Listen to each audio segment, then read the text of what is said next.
Hey, on this week's episode of This Must Be the Place, we are going to talk to D A Bullock, who is owner of Bully Creative, which is a full-service production and media company. He is going to join us to talk about Neighborhood Watch as well this week. We're going to combine interview, discussion, and Neighborhood Watch. We're going to do North Minneapolis, talk about a bunch of different communities or neighborhoods in North, because there's a lot over there. Mm-hmm. And then we got a little boom times as well. You got anything to add on that? This must be the place. Yeah, this must be the place. Ain't no time to waste. Ain't no time to waste. So whether you in Minneapolis or St. Paul, Bloomington to Maple Grove, from the east side to the west side, down south to way up north, let me hear you say, this must be the place. Yeah, this must be the place. Hello, and welcome to This Must Be the Place, the only Twin Cities real estate and real estate related podcast where one of the hosts thinks the Halloween blizzard of '91 was a hoax. That'd be me, wouldn't it? Because you lived through it. Yeah. I've just heard about it so much. What have you heard about it? I've heard that the snow was so high that they were out of school for a week. I've heard that, I don't know, man, I haven't heard much about it. I've just heard that the Halloween, it's always like when it snows a little bit on Halloween, it's code for every Minnesotan everywhere to be like, if you think this is crazy, you should have been here for the blizzard of '91. Yeah. My wife talks about how it was like shoulder high snow at that point because she was a kid. Yep. It's the stuff of legend. Legendary. Apparently. Yeah, people, I mean, it's. I just wanted to get your take on it. What do you remember about it? Oh, I was trick-or-treating, man. I was 12. I was out there. Could you go trick-or-treating? Or was it too much snow? Yeah, because it started snowing in like the middle of the afternoon, late afternoon. So like my mom drove me over to my friend's house, trick-or-treated. That may have been the year we sprayed lighter fluid on the side of a Biffy. You were like 14? I was 12. 12, okay. Sprayed lighter fluid on the side of a Biffy? Porta potty. You lit a porta potty on fire? Lit it on fire, yeah. Man. I know. That was like the worst thing. If Trump was in office, he would have designated that an act of domestic terrorism. It wasn't a Tesla dealership, thankfully. Thankfully. Same function. I think that's the biggest crime I've ever committed. Never got solved. Just vandalism and arson. And then my mother picked me up, and I remember my sister was in the car, and on the way home, it was like, okay, this is something. Okay. We were driving down the road, did a complete 360 in the car, and we eventually made it home somehow. But yeah, it was legit. So on Halloween, it snows. Overnight, still snowing. Yeah. Next day, done snowing, or next day we're still snowing at this point? Don't remember. But by the next day, snow was a couple feet high? Yeah, it was really high. It was many feet. A little while latte. Conversation with D A Bullock. D A Bullock. Thank you. Thank you so much for coming on the pod and talking with us a little bit about yourself, about your community. And we were just talking about, right before you came on, we were talking about kind of what you've got cooking in terms of your art right now, which is you're directing a documentary. Can you get into that a little bit more? I don't want you to get in too much if you can. Yeah. No. It's a feature-length documentary that we're in post-production for. So we started filming May 2020 when George Floyd was murdered, and I started the project not knowing exactly what was going to be there, but knowing as a documentarian, somebody who has a camera, someone who has that sort of responsibility that I should be on the ground, like making and filming those images and sort of amplifying those images. And so as that started to play out, I realized that a lot of stories was going to be about the trial and that sort of arc of what happened. but not a lot of story was going to be about like the political ramifications that happened afterwards. So I followed the whole campaign that happened afterwards in 2021 and was really embedded in that. And then just followed the whole sort of arc of what happened as a result of that, which I believe, so the film is called Mr. Backlash, which is a line from a Nina Simone song like 1966, right? And Nina Simone is singing about, the United States and how we don't live up to the promises of civil rights and all these other things. And then when you actually start to push for those things, there's an immediate backlash.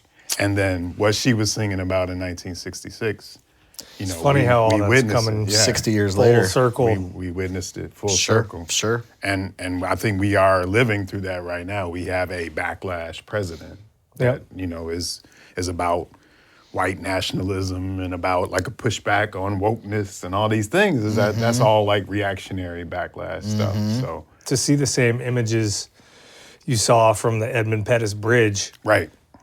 yesterday Yeah. that you saw In Minneapolis. 50 years ago is And we're paying for that. Yeah. Like those, all of that police abuse that happened afterward, like not including the police abuse that sort of jumped it off, which is the murder of George Floyd. But like the cases after cases after cases that we are paying for. We are paying for. yeah. Literally. Yeah, literally. Yeah. With It's astonishing. I live in Minneapolis with Yeah. my own money. That is your money. I know. That is our money, brother. Dozens and dozens and Yes, dozens yes, of yes. millions of dollars. Yes. Yes. Paying them off for, the abuse that they did, and then paying them off to go away. And then Yep. paying them off to Fake PTSD. fake PTSD. Like it's astonishing how much we are still paying for that, but politicians still want to kind of sweep that under the ground, like as if it's done. Yeah. I Yeah. remember so I first, going back a little bit, I first came to become a fan of yours listening to your radio show. Thank you. KFAI 90.3, Yes. Tuesday mornings from 8 to 10, No Name in the Street. Yeah. James Baldwin book, right? Yes. Yeah. Yes.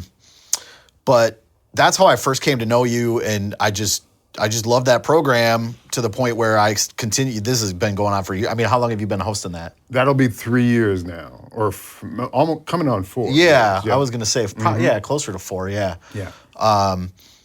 And I got to listen to you and just kind of talk, and the way you talked and what you talked about, and then the music you played, of course. Thank That was Love the music. that's what first drew me in, and then that got me to follow you on Twitter. Before I quit Twitter after the election, but I don't know if you're still on there. A lot of people still are for many reasons. I'm on but Blue Sky and Twitter that's how now. I found Yeah, you now. yeah, Yeah, Blue yeah. Sky. But I remember something you tweeted resonated with me, and it's very simple but succinct. When you were like, if Darnella Frazier didn't have a video camera, I mean, Derek Chauvin would still be on Minneapolis Police. Yes. Yeah. He would Department. still be patrolling on where George On Floyd 38th Square in is. Chicago. Yes. Yeah. So, I mean, just Guarantee. guarantee, right? Mm-hmm. And just running that through your head as any rational person, that's kind of really was thought-provoking to me and got me thinking. Moreover, he would still be there. Chances are he would still be there even if he killed George Floyd and Darnella Frazier Yeah, was not there. yeah, right? that's Like- what I mean. like, Yeah, Yeah. Even if the same incident happened, Yeah. exactly right. everything It would have except been a medical Darnella emergency, being there. quote Yeah. unquote, swept Yep. under the rug, and Yeah. So I mean, that's hard for us to wrap our minds around because we want to believe that certain incidents mean that we're going to do certain things differently, Sure, right? Even sure. from a best practice standpoint, Yeah. right? Like we think about it like, well, yeah, everybody's about like good governance, but nobody Yeah. wants to waste money. Nobody wants to do these things, right? Right. But chances are we have this tendency to not look at these things like policing because they're too big. Like, Sure. I can't take on policing by myself. Like, so you think as an individual, like, no, I don't even want to know, like, how bad it is. And so many stories, I mean, at least within my studio here, I can't tell you how many clients I have that had stories about Oh yeah. Chauvin or The Tao Chauvin or himself, whatever, yeah, right? yeah. Like that you could see the pattern way before this was going to happen. Absolutely. That a lot of incidents were Right. not caught on tape. I mean, the sort of subverse part of his defense was, you all knew who I was. Yeah. Right? Like Right. that's kind of This his is defense. how I do it. Like, this is how we do it out Yeah. there. Which is also astonishing in that, the city's part of the city's job and why, the chief of police testified against him was to make sure they were separated from him Right. in a way that was not the reality. Like, he definitely, obviously, was well beyond the scope of anything we'd ever seen before. Sure. But as far as people witnessing that and people talking about that and people coming forward after that, Yeah. saying, he did the exact same thing to me and nobody did anything about it. How do you whittle a story like this down to something that can fit in a documentary, right? Right. Because I would imagine you could have started with the history of policing, Sure. all the way through now. It's like how do you personally make those choices, or does that story just sort of unfold for you? Is it a give and take process? I'm That's a interested great in that. question. I mean, I think there are natural arcs in Sure. things, and you have to sort of force natural arcs in things sometimes in order to, to fit in these kind of small containers, which is like a documentary film, even a feature-length film. You got to fit it in a 90-minute, 120-minute container, right? So you do look for the natural arc of things, and then you, as a documentarian, you want to look at the things that matter historically, right? Okay. Like, so we're talking about now telling a story about something that happened mostly 5 years ago, because 5 years gives you that context Sure. of space and time where you can kind of look back on it and be like, well, why was this important? Yeah. It wasn't just important that Derek Chauvin be convicted, which was partially important about just the justice of the minute. Yeah. But why was it important on a larger arc of how we think about policing, how we think about our investment in policing, how we think about sort of our orientation around each other, right? Sure. Like how are we keeping each other safe? Because that was another story that came out of that time, was like when police abandoned us in Minneapolis, and we community? know, Yeah. it was like, all right, call up your neighbor and like, we're gonna get together and grab a bucket or grab a fire extinguisher, and we're gonna be out in these streets, and we're gonna ask people driving by, like, are you here to harm us? Are you here to help us, right? I think that gave, and not to get off on a side tangent, Yeah. but I think that gave a lot of people hope during that I time think so, too. period. But conversely, having it happen in the middle of the pandemic, I think it destroyed a lot of people in Sure. South Minneapolis. And I've said it before on the pod, like, rest in peace, my man Ike, right. Isaac Russell. Yeah. He was my bass player. Yeah. He was a freedom fighter, for lack of a better word. Right. And he was out there in the neighborhood, living there. And I think the weight of that whole period Right. just destroyed him. And unfortunately, he's no longer with us, I think, due to some of that stuff. And so it's just the absolutely human, the scale of where this story and how it impacted people goes so far beyond Sure.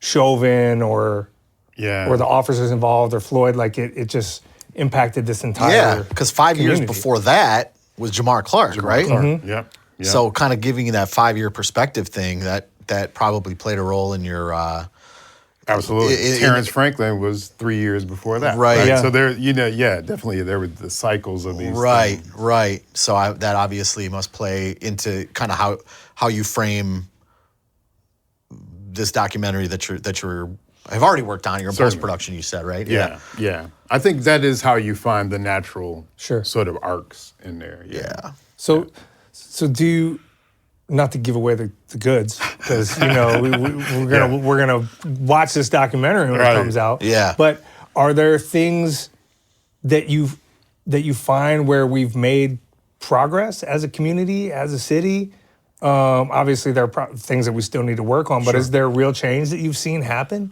Or I think it is more what you just described, which is like instead of us doing these sort of we keep us safe like philosophies of being neighbors.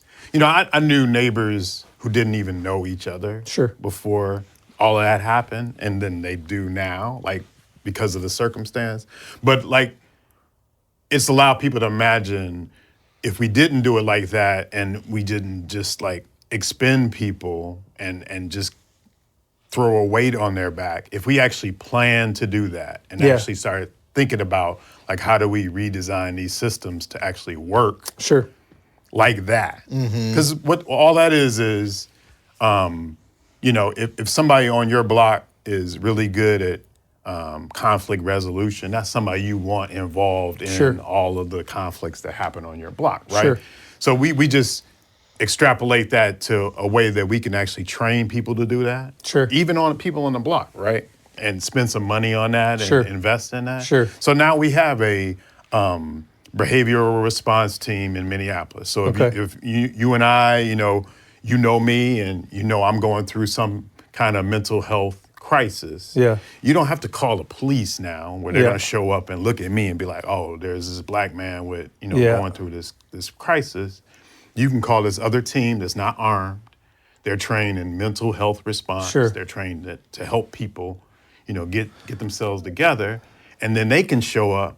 You can call 911 and they can show up in this city for that service. I don't think a lot of people know that. They're experts, right? And that's who we want to show up when our loved one is going through that. Is that routed through 911 or is that a separate? You can call 911 and say, I want the behavioral response team. I don't want the police. I think Casey's this is my right. brother, this is my father. Yes. I don't want the police to show up here and shoot him. I would imagine most people in the city do not know Yes, that. It's true. It's true.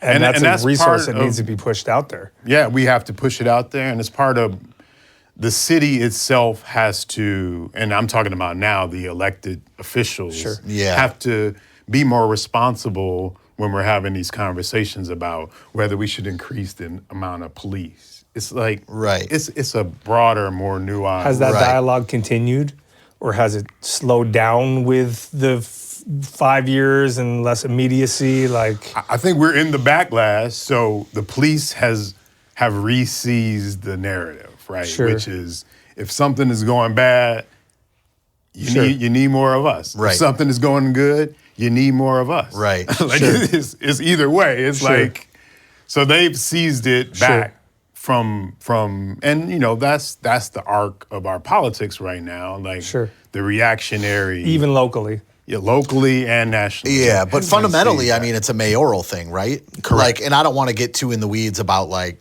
why this mayor is good and this mayor is bad and who these are the candidates we like. Too. I know you can. I can too, actually. But I don't know enough about Minneapolis. I'm the St. Paul guy. But like, so that Casey lives in St. Paul. This is kind of like the dichotomy of our. I don't even know what Minneapolis is. Where's the St. Paul place? That's what I say to him. Minneapolis. That's how, So we kind of have this running joke where. No, I like your mayor. Yeah. I'll just put it like that. I like Melvin Carter a lot. Yes.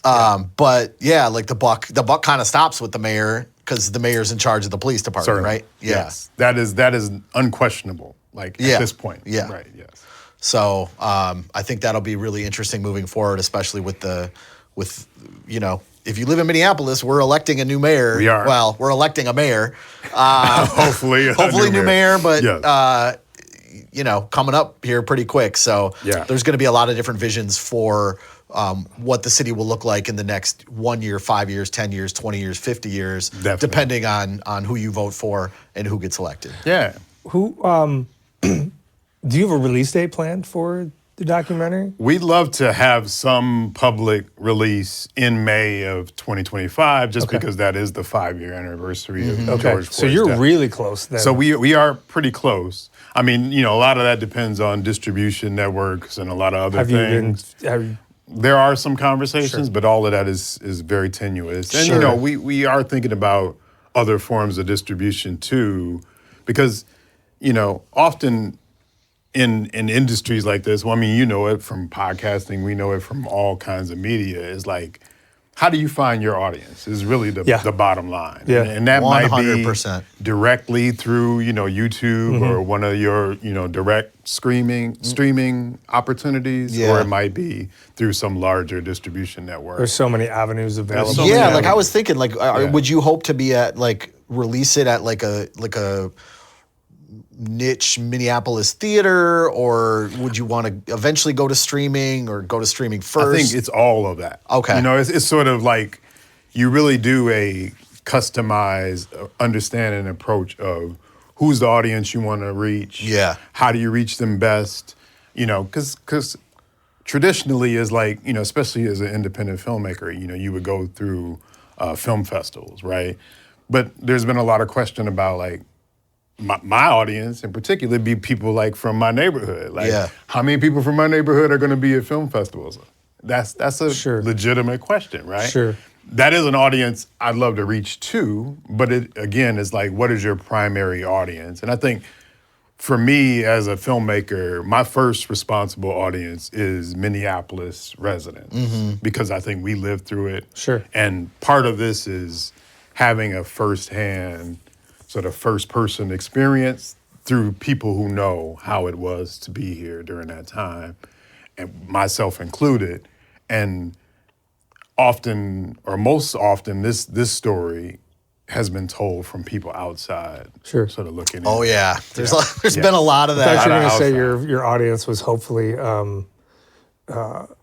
guilt-ridden white liberals who have Netflix streaming Well, I mean, services. they get around to it. They got money too, so they can get in on it. But I think they can be led by the primary audience, right? And I think most audiences should be led by the primary audience, and because that's when you get the most authentic, real, creative, beautiful rendition. Well, speaking of beautiful, rendition. like just like cinematography style, the way, so DA has a very short film called Alive in Minneapolis. You can go to bullycreative.com and check it out. It'll be on the bottom of the screen. Yep, bottom of the screen right there. But I mean, it's a great short piece of art, but just the way it was shot was like stunningly beautiful to me. So is it going to be like similar? Yeah. Or are you trying something new? Or? No, I mean, I think that is my visual sort of style and context. Okay. It's a verite style because you're in it. The camera's in it. Sure. So that piece you means mentioned, truth, right? To all you love the truth. Latin, Greek. I don't know. Is that what verite means? It does mean something like that. Yes. But just being very subjective and very much as a part of the conversation and owning that and not trying to, no offense to Ken Burns, but it's not like some objective sort of more staid. It's really visceral. You're really in it. Yeah, that's a good word for it. You were really visceral. You're really in it. Like the camera and me is really a character and a part of the whole storytelling. Clearly, so is that a conscious choice for this particular story you're telling because it demands that, or is that just your aesthetic? Is that your style, how you prefer to do most of your stuff? That's my aesthetic, and it also is a conscious choice for this film in particular. I've gone even further for this film in that my voice is in the film. Because when I'm talking to people, I didn't want it to be like a talking head where you're just seeing them talk. Yeah. I wanted it to be like it's a conversation between for people. sure. Yeah. And it's often a conversation between multiple people. Sometimes it's an argument. Sometimes it's, like about to be fisticuffs. It's a real like sort of how these things develop and then how they relate to obviously the politics that comes down the line of that, right? Because that's the other thing is like going on the other side of the veil of how politicians produce themselves and present themselves to us, right? So a lot of these instances will have like the way the 10 o'clock news presented it Yeah. from the politician's perspective, Yeah. but then we also have we were there actually when this all happened, and then you see these two comparative Sure. understandings of Reality. right? Right. And I think for me as a filmmaker, I'm just honest with people. It's like every filmmaker, every television news maker, they are manipulating you. But I'm just telling you, like, this is how the manipulation is done. Like, I'm Sure. showing you Sure. how it's done. This is how I'm and gonna I'm showing manipulate. you, like, here is how it's chopped up. And here is how it's so. And then you are able to say, all right, I know that guy is biased. I know that guy's an abolitionist. Sure. But he's actually showing me what happened in Sure. Minneapolis, right? Sure. And I feel like that's it would be more dishonest of me, or it would be dishonest of me to say I'm objective. Sure. And like try to Sure. figure out objectivity. Sure. It's like we were talking about last week with that Ezra Edelman Prince documentary. Yeah. You hear about that? I have heard a lot Oh about it. man, and nobody's ever gonna get to see it. It was I in know. the New York Times literally 2 days afterwards. Yeah. And my wife was like, "Here, check out this article." I was like, You were "No, like, baby, we already beat went him over to the this. scoop. I clearly don't listen to my podcast." Yeah. She's like, "I hear enough of you at home." We talked about it last week though, like, and the downside is, like you said, like corollarily, like with the evening news or whatever, Netflix is now going to put out like a sanitized documentary about Prince. Right. Sure. That'll be great and it'll be entertaining. Yeah, sure. And it'll show him in a really good light. Right. But it won't be the truth. Right. It won't, won't be be the much whole truth. different. It won't be the from- whole truth. It'll Yeah. be the truth, but Right. it'll be part of the truth. Right. It won't be much different from how they do their Charlie XCX. Yeah. Right? Like Yes. they have a formula and it'll Yeah. be in that formula. Yes. Which is unfortunate because Ezra Edelman is a fantastic filmmaker, first Yeah. and foremost. Yeah. And the depth of what that piece will eventually be, because I have the belief gotta that come to- at some point. Yeah, somebody's got to Yeah. leak it somewhere. Because it is just too important of a document Yeah. around He spent a 5 person years on that thing, man. around a person who is so iconic and Yeah. will live for so long And so unknown. And people, but you know what? I feel like people know Prince was problematic. Of course, Everybody because is, right? every human being yeah, is exactly, right? Like everyone is. So Yeah. people know that he didn't just die. Like he was addicted to pain medication because like people, there are rumors. So it's like for his estate to pretend that like we all have this pristine image of who he was and what his genius meant and was untarnished, I think ultimately does him a disservice, because you want to wrap your head around what genius is and what it takes and the beauty and the pain and the ugly and everything Yeah, that the warts and create all, this yeah. thing. Yeah. the truth, like one you of, said. one of you my are. favorite documentaries is Montage of Heck, which is Oh, about yeah. That's the Kurt Cobain. Okay, Yeah. I'm gonna have to check it So out. it uses It's his so good. actual journal entries and a lot of his own Okay. sort of struggles and demons and that, and with this great animation, and this is a great art form. Okay. To give you a complex yeah. vision. You should of a definitely person. watch it. What's it It's called? Montage of Heck. Montage of It Heck. came out, Which what, came like out of his like 15 that years was ago? like a 10 years statement he made. Okay. 10 years yeah, ago, it's something about like that. 10, 15 Okay. years ago. I yeah. will check it out. It's really good. That's the early boom times entry right here. Yeah, that's Yeah. right. Before I don't want to keep you too long, and I still want to talk about for sure. Neighborhood Watch, but I did want to before we get into Neighborhood Watch, I want to ask you a personal question. When did you first hear about MF Doom? Oh wow. As Casey knows, trying I'm to the world's think. biggest Doom fan. You are a big... And I know you and I, Right. DA and I have communicated on the social medias about MF Doom. That's a good question. Like first, Yeah, what's your it relationship had to with be. MF Doom? I mean, it's definitely in Chicago. I'm trying to think if it was a DA performance moved. in Chicago. I think this was before we started recording, but DA moved here. What about 15 or 2010. no? 2010. There we go. 2011. Okay. Beginning of 2011. Before that was in Chicago. Anyway, go ahead. So I was in Chicago. I was in New Orleans. I was in LA. I've Okay. lived in a few other places before. But I'm just thinking back to my like backpack hip hop. Yeah. Were you in in Chicago during that during era? that time? Yep. So during Late that era, 90s, early 2000s. that was So that was like the Juice era. Juice era, Rubber Room. I don't know, like some of these, and they had a very strong connection to a lot of artists in Minneapolis at the time, but I wasn't.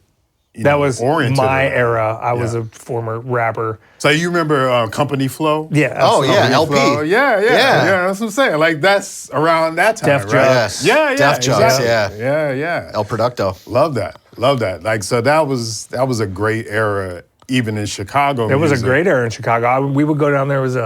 There was a message board system in Chicago, and I forget what it was called, but it was like the biggest underground It was like fantastic. chat message thing. And so it would a lot of Juice stuff would come Yep. up.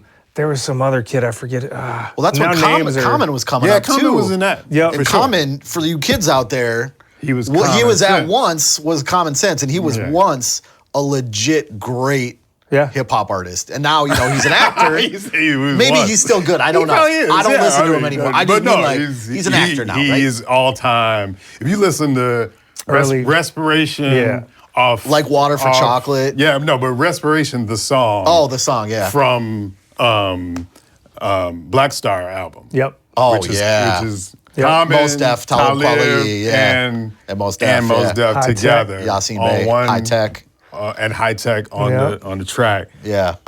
That's the golden The age sound of bombing era. sound like, bombing. Yeah, rockers. I was just listening to The Business on on De La Soul, Common's. Yeah.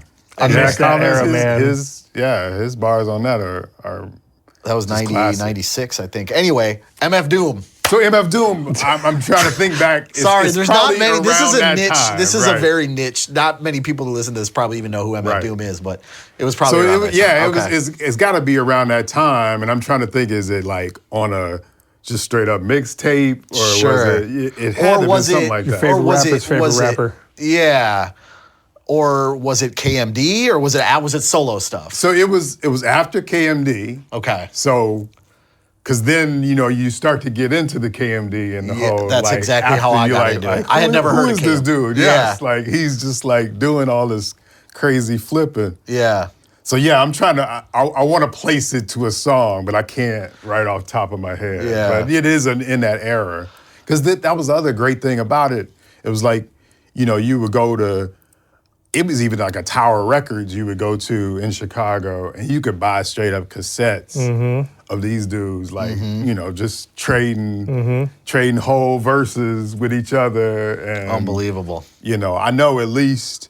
So a couple of the guys from Rubber Room who would do tracks, the Opus, and like they would have all these tracks that they did for Rubber Room, but then they would invite all these other, MCs from all over the country, and they would just put I verses do. I am in. not trying to be a shake my fist, get off my lawn old man here. I'm not, because there's a lot of great hip hop that's still out there today Sure. that's actively being made. But Sure.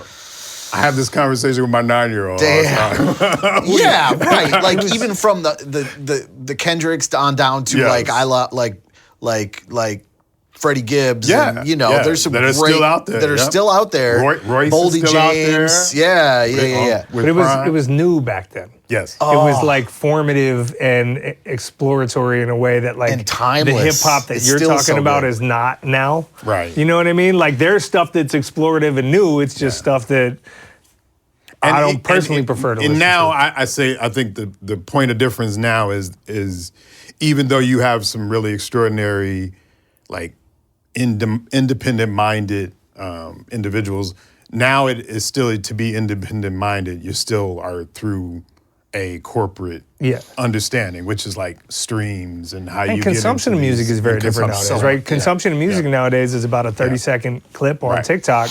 Not There is no consuming from a physical device. anymore. no. No. Right, Nope. which changes the game too, because I can't deliver you a physical. Yep. Because all of those artists I was talking about, like you would go to their show and then you would buy their CD Yep. that was burned with them just writing their Yep. name on it Yeah. afterwards. Yep. And So you would that sit commerce with it, was and right you there. would listen to it.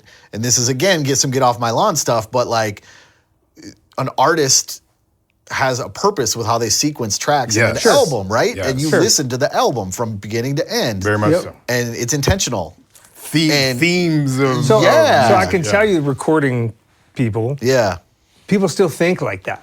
The problem That's is great. we don't consume like Yes, that. we don't right? consume. So I when do. you go to Spotify, Right. 44-year-old man, when the Right. kids go to whatever you are, when the kids go to Spotify, they're not clicking play all and going front You're to right. back. You're They're right. curating a playlist and hopping from song to song to song. Precisely. So You're even right. if the artist is saying this is my body of work, it Yes. rarely gets consumed in that way. And especially not in the order No. that I intended. Yeah. Right? No, Like, right. It is Right. it's very much Yeah. random about So I think artists an still algorithm. Yeah. See that, Yeah. which is a great thing. No, about I think they do. Film and documentary is, like you go see the whole body Yes. of work.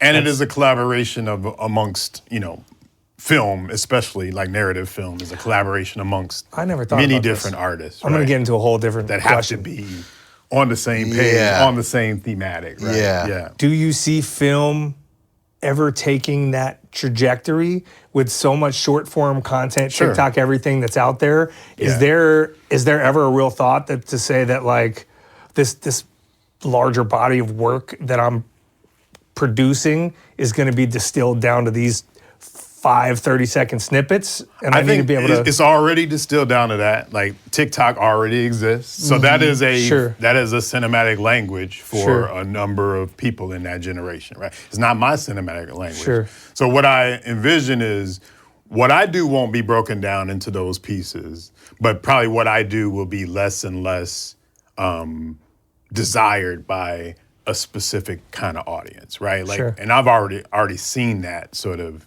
We've already seen it. We start talking about like how Netflix as a streamer doesn't want this deep sort of nuanced Sure. presentation around Prince. They Sure. want their formula that's an algorithm of, they want their main characters to restate the plot in the dialogue because Sure. they know the people watching it are doing something else on their phone, Sure. right? Sure. So they're cultivating Correct. an entirely Yeah. different kind of audience. Funny how it all reinforces Right. itself. And unless that audience has a curated, cultivated experience viewing the type of films that I viewed or the type of films that I make, then possibly that audience goes away. So that I think it's incumbent upon us or people who enjoy, filmmakers of a different era or a different culture, Yeah. to introduce that to younger people, Yeah. right? Like, so Yeah. I, introduce my kids to the music that I love. Yep. And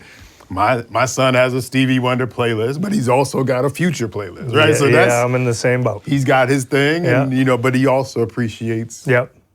It's nice when you hear, artistry. Frank Ocean, Stevie Wonder, D'Angelo, or somebody after a Drake song. Exactly. You know what I mean? You're like, Exactly. oh, okay, like I did teach you well. Right. It's in there. Or the orientation around, like even from my era, what I do on my show a lot, No Name in the Street, is I play a lot of rare grooves, but also rare grooves that have been sampled, right? Sure. And so I'll give you like the full yeah.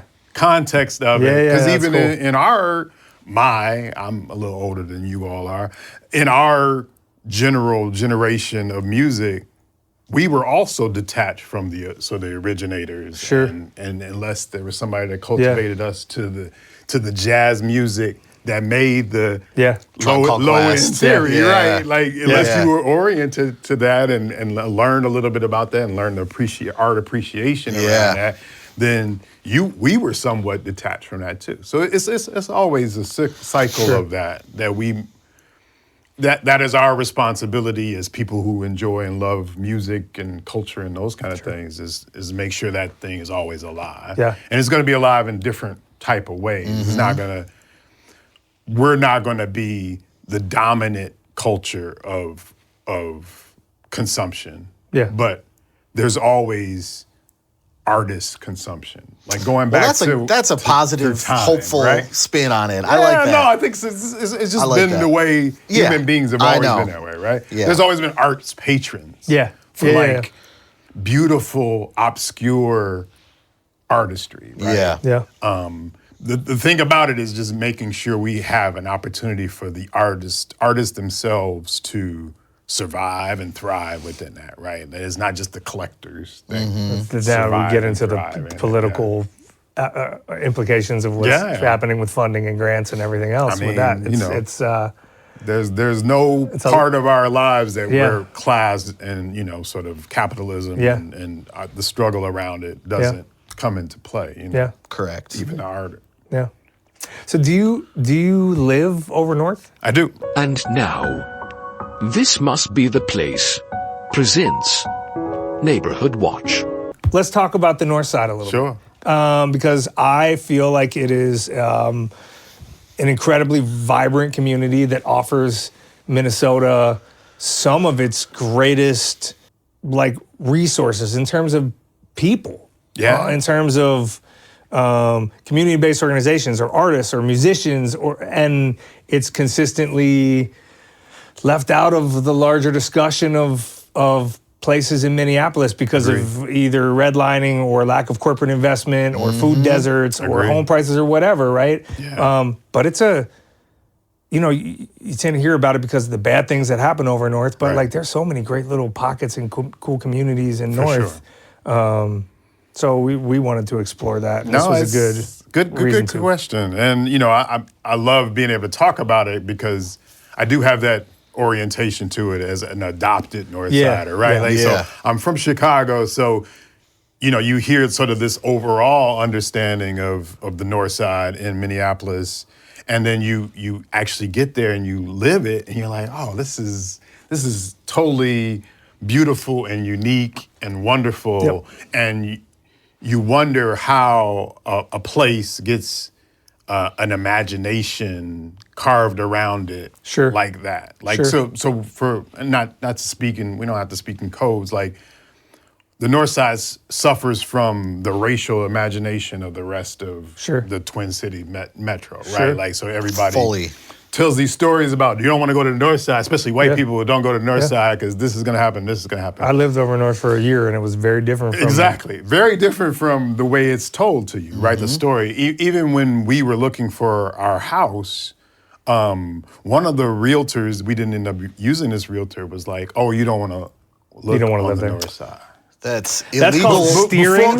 Illegal for them to say. Illegal, right? They cannot say that. But it happens. We're not narcs, I'm not but saying if you want to drop the name. I'm not narking anybody out. But it kind of speaks to sort of the pervasive way a narrative can be spread, even from people who put in their own like livelihood in jeopardy in order to spread this false narrative. Another false narrative, and this is when we lived there, and the Lowry Bridge was under construction, and somebody within my family said to me, like, yeah, I heard like all the crime in Northeast has gone down because of the Lowry Bridge. Come on. And I was like, go get me the actual data that cites that. Of course he couldn't. And then we had a conversation about like, sounds like a Twitter comment. All of that exactly was built out of, you know, somebody told you a bad story and you're repeating it so North Minneapolis suffers from a lot of that.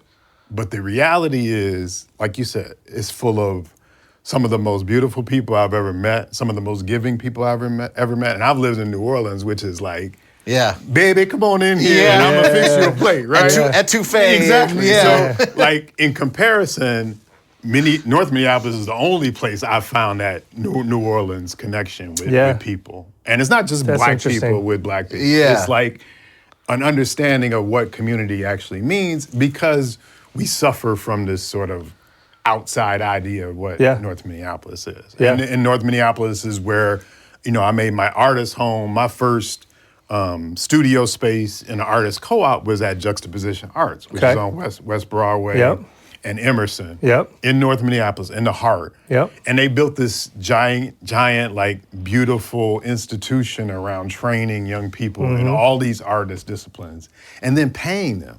So they're like paid interns at a very young age, getting training that you couldn't get like at university level, right? You have really cool community programs, and some of the, the Hot Cheetos and Takis song Yes. happened out of the YMCA Yeah. over north. Right and on north. Man, that was something. I mean, I forgot about that. Yeah. The That was Capri like Theater. Capri There's Theater. so many different amazing programming. And The Minneapolis African American Heritage Museum and Gallery. Yep. On Penn and Plymouth. I wanted to make a point to call that out. Get Down Coffee. Get Down. I was He was told just it- talking Chandler. about it. because you remember Victory 44? Yes. Yeah. Used to go there I all the time. love that place, man. And so I was like, I went to Get Down. And when it was Tory 44 afterward, Yeah. wonderful. Like, and hopefully another great restaurant will go in that space because the space is so unique. It's so even hot comics across the street. Like people don't talk about hot comics. I don't think people even know that don't. area of the city. people should know about hot comics. It's I take my 9-year-old son there, and they're just like wonderful with him. Like they're taking him. He was like, I want this Spider-Man, and we spent an hour in there. They were just walking him through like all of the lore, and it was just like you don't get that. You don't get that anywhere except in places where that honor community, right? Yeah. Like that understand if you're going to have a business even in a place that you got to be connected to the people who live there, right? And there are beautiful homes and beautiful, my like God. all along Worth, kind of up there through the Victory, through the parts of Camden. Right. Like there are gorgeous homes and cool communities that I think people miss out on because of the stigma. And it's that the comes along best with it. value, ironically, again, it's The the best best value in the If city. you talk So- about the math of real estate, Right. like so the price per square foot. $380,000 is the Twin Cities average Median. for single family It's homes the in median or Minneapolis. the average. Right now think in it's the median. Victory neighborhood, I think it's $265,000. for a gorgeous, Gorgeous. huge house. Yes. Yeah. Yep. Renovated. Yep. Renovated, right? Yeah. Right. Yeah, no, not it's- just the shell of a 120-year-old house, like a But I don't think amazingly people beautiful understand house. that the local comic book shop, It's a double-edged sword too, because then, gentrification. well, not necessarily even the gentrification, because I think, yeah, we could talk about that too. I know. But what that I was was one of gonna the things I texted you. I was like, should we talk about this? Because I wanted to get your opinion. What I was going to say was, it devalues things that people have put really a lot of care and Yeah. beauty into, right? Yeah. Like, so the same beautiful house that an owner has put a lot of care and craft into, Yeah. you won't get the same value out of it come resale time, which is about this racial imagination, which is about a lot of these intrinsic valuable things that are unfair in the current marketplace of how we value things. I want to get into something with you that might be, we might have to edit this. No, go for But it. you seem like the kind of person that I have can have this thoughts conversation with. about things. So my wife works for a school called Southside Families Charter School, which is social justice charter Yeah. school in Southside of Minneapolis, that predominantly taught social justice curriculum. Howard's in the People's History. She helped spearhead a civil rights trip, 10-day trip to the south to Sapelo Island Oh, wow, yeah. and Edmund Pettus Bridge, Yeah. and like where they met civil rights leaders and people in the movement who were Oh, kids at that fantastic. time, right? Yeah. So they were children who were leading the civil rights movement, and now they're 70-year-olds who can speak about That's it right. and impart that wisdom onto these kids, right? And she was tasked with, my wife is African American, and she was tasked with doing a lot of outreach in communities, right? And one of the communities was North. Yeah. And Southside Family Charter School had a white leadership at that time, white director. And the roadblock she ran into in North was that some of the outreach she thought people, and I'm sure there are reasons, and this as we get into it, is that some areas for connection or community or investment, because it was coming from a place with white leadership, was met with immediate sort of, we don't want to deal with this Right. organization. And so it's Mistrust, almost like this. a little Yeah, mistrust, right. yeah. And so I know that there are historical reasons for that. It's Yeah. almost like now, because of all the history that's happened, that Yeah. when good faith investment seeks to come, it's met with this sort of like Cynicism. cynicism, yeah, right? yeah.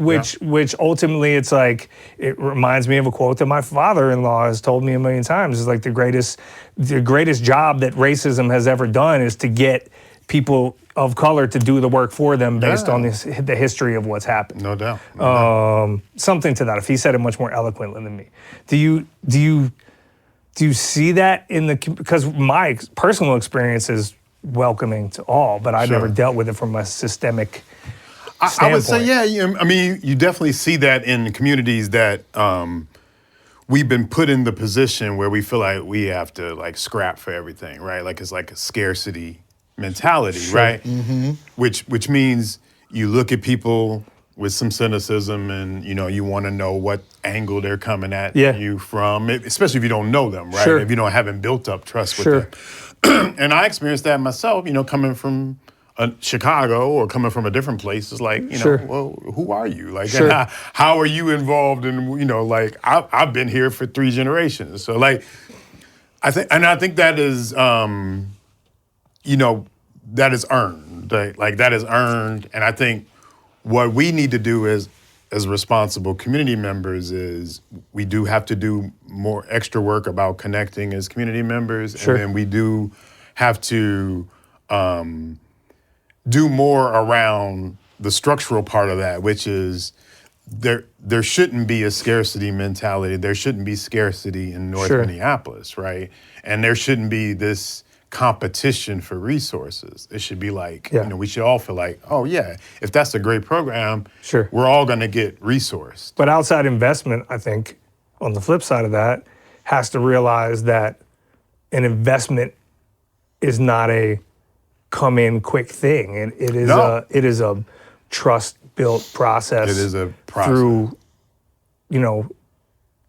earned relationships, and it needs which take time. Yeah. It needs time. Yeah. Well, one other thing that a lot of people listening to this, if they live in Minneapolis or whatever, that may not even, they probably don't even know that,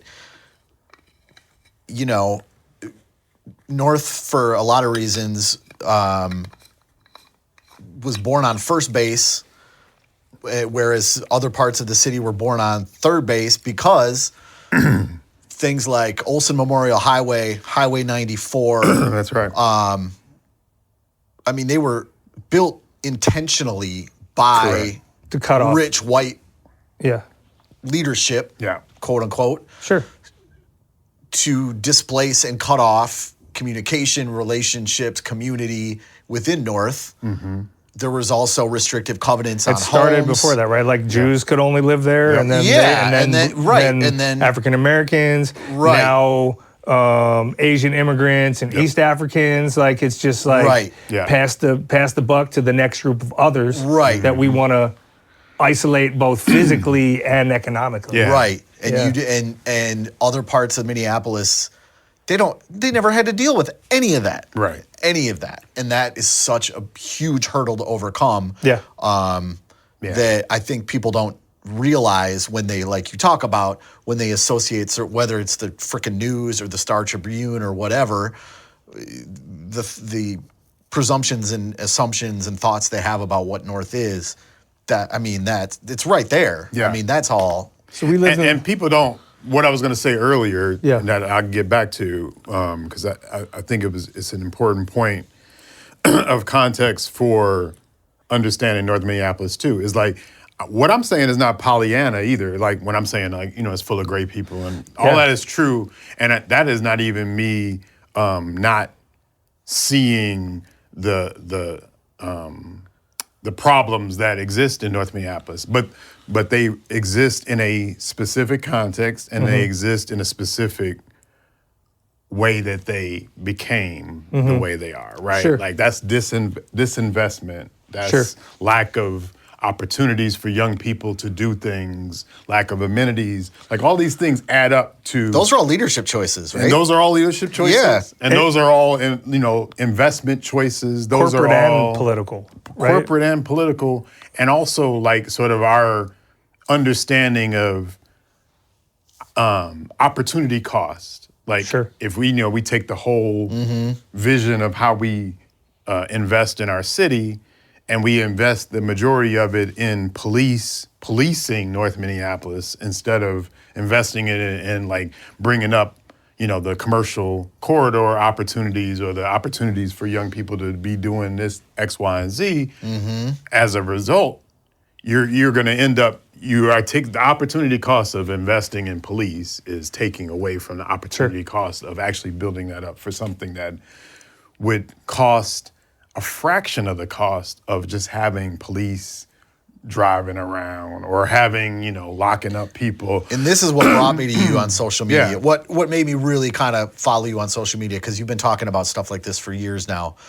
So if you are on Twitter, if you're on Blue Sky or whatever, follow Bully Creative, because he talks about all this and it makes sense and it's palatable, and it is not always like that if you want information. So it's part of the whole story. Yeah, and I'm always talking about it from a story cultural context, right? It's like even the data, even like sort of the policy conversation. Yeah. I think it's important for us to understand too is that most of us are not urban planners. We didn't go to the University of Minnesota School of Urban Planning. Yeah. That's most of us are not oriented around that. No. We're oriented around how our lived experience is, right? Yeah. Like, so everything I talk about is baked into a lived experience, a story, a culture, an understanding of how we got to this, how we got to that, what created this, what are the, lasting effects of this being laid out the way it is. Yeah. Like, from an urban planning standpoint, there are maps of Minneapolis that have Negro slums like written on the map itself, right? Yeah. That doesn't just end when that, law is ended of segregation. Yep. That has a lasting effect. And like you said, like that ties into where you decide to put the city in pound lot. Yep. If you want to separate North Minneapolis from Kenwood and the Walker and all that, that beauty, right? Yep. It plays into all of that. Totally all right. of those You're decisions totally are right. made out of the story, right? Yeah. Or the beginning story and how it moves on and on through time. And so you can have a conversation about, well, we poured all this money into Northern Minneapolis and they're still out there killing each other and, this and that. But you can't have that conversation. Like you said, the comments in the I can feed. I see it now. Somebody from like Of course. Hinckley being like, exactly. Minneapolis is all slow. It's a hellhole. Yeah. It's a hellhole, right? But it didn't become a hellhole to your point without a lot of decisions being made to purposefully make parts of it this way and parts of it not this way. I feel like we could have a 5-day conversation with you We could. about all this stuff, because We I want to be really respectful of your time. appreciate for sure. the insight that you bring to it and the thoughtfulness that you bring to it. Yeah. And we'll have you you're back on. man. geographically, it's not that inconvenient for it. Like you're pretty. I got here in like 12 minutes. Yeah. So I thought I was So now we're gonna call you friend of the pod. friend of the Yeah. pod. And we'll. You could be our first two. Because we haven't even talked about sports. We haven't I talked know. about I know. We haven't gotten into anything. Can we have a promise that we get you back on For here to sure. talk You about could be the first some member of, those of things? the Two Timers Club. Yeah, we yeah. haven't, we It's a haven't pleasure. had a Two Timers Club yet. But what's the name of the Nina Simone lyric that your documentary is called? It's Mr. Backlash is Mr. from Backlash. Backlash Blues is the Nina Simone song. Backlash Blues. Mr. Backlash. Mr. Backlash is the name of the, is the documentary. name of the documentary Yeah. that DA has presumably almost. I mean, it's complete. We're getting close. You're getting close. So we are that close. hopefully, it's going to be released in the next couple weeks and months. And The when website it is, one more time. bullycreative.com. Okay. Right. Yes. And thank you so much for Yeah, stopping appreciate by. it. Look forward to seeing this documentary, man. And Yeah. Oh, thank you all. Yeah. I'm gonna grab your number and connect you with my father-in-law. And Yes, I want to do that Yeah. for sure. And then No Name in the Street is every Tuesday. No Name in the Street. Yeah, on KFAI. KFAI 90.3 FM. KFAI 8 to 10 a.m. every Tuesday. No Name in the Street. I've been listening for years. Do yourself a favor. Yeah. It's an amazing program. It's mostly music. It is most, no. I run my mouth slightly, No, but I mean, in 2 hours you play what, like 15 songs? Oh, I play, yeah, a lot of it's music. a lot of music. So, It's- and it's great music too. It's everything from Erykah Badu to Stevie Wonder Yes, to Nina yes. Simone to D'Angelo. I had a set where I Frank played Ocean. Led Zeppelin all the way to Nina Simone. Okay. Yeah. So, All right. Yeah. we get it all in. Yeah, so we'll definitely have you back. Maybe talk a little bit more about North and talk about some whatever else you want to talk about. Thanks again. This was Sounds great. good. Yeah, thanks for We coming on, appreciate man. it. Appreciate Thank you all. Thank you. Till next week, guys. All right. This must be the place. Yeah, this must be the place. Ain't no time to wait.